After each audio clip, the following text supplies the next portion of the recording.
Lalu bagaimana situasi di Asrama Haji Pondok Gede Jakarta menjelang keberangkatan kloter pertama jemaah calon haji ke Tanah Suci dan juga persiapan petugas penyelenggara ibadah haji di Tanah Suci. Sudah ada rekan-rekan kami Aditya Nugroho di Madinah dan juga Putri Lestari di Asrama Haji Pondok Gede. Kita terlebih dahulu menuju ke Putri Lestari. Bagaimana kondisi di sana, Putri Lestari?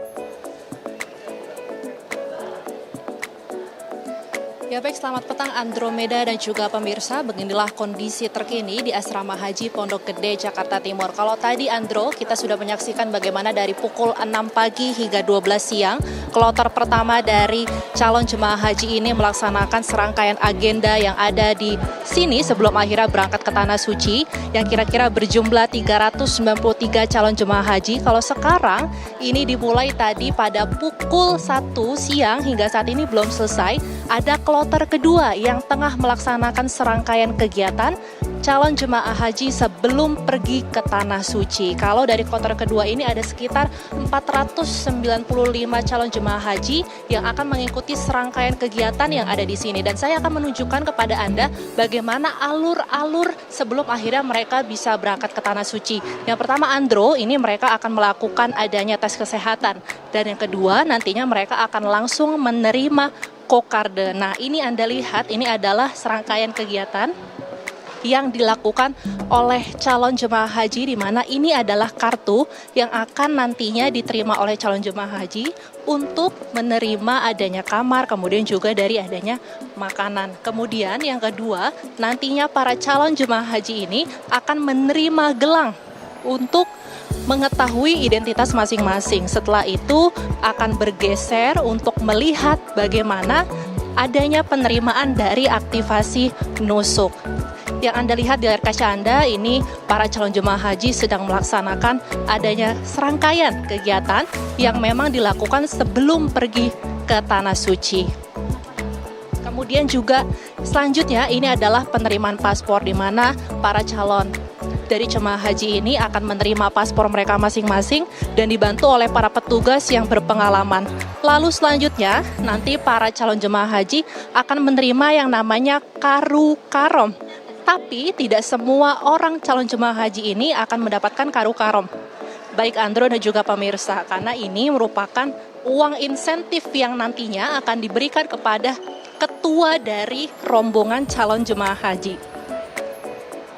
Lalu selanjutnya ini adalah penerimaan dari living cost. Kalau seperti yang kita ketahui memang dari jumlah yang diberikan ini adalah sekitar 750 rial atau setara kalau dalam kurs saat ini berjumlah 3,4 juta rupiah. Nah, ini adalah serangkaian serah terima yang dilakukan oleh para petugas yang dilakukan kepada dari calon jemaah haji.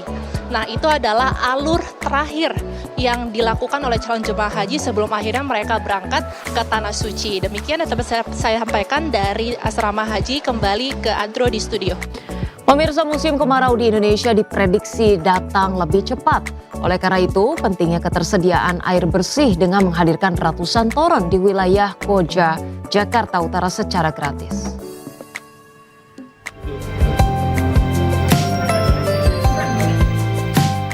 Dalam kegiatan ini, Pamjaya menyalurkan toren air sebanyak 320 buah dengan kapasitas rata-rata 600 liter kepada warga di Kelurahan Koja, Jakarta Utara.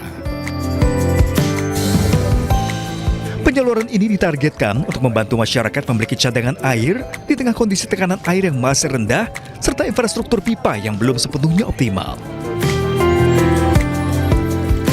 Jakarta Utara dan Jakarta Barat menjadi wilayah prioritas dalam program ini, mengingat masih terdapat sejumlah titik yang membutuhkan peningkatan distribusi air bersih. Pamjaya menargetkan distribusi toren air dapat terus diperluas hingga seluruh wilayah prioritas agar masyarakat tetap mendapatkan akses air bersih secara optimal.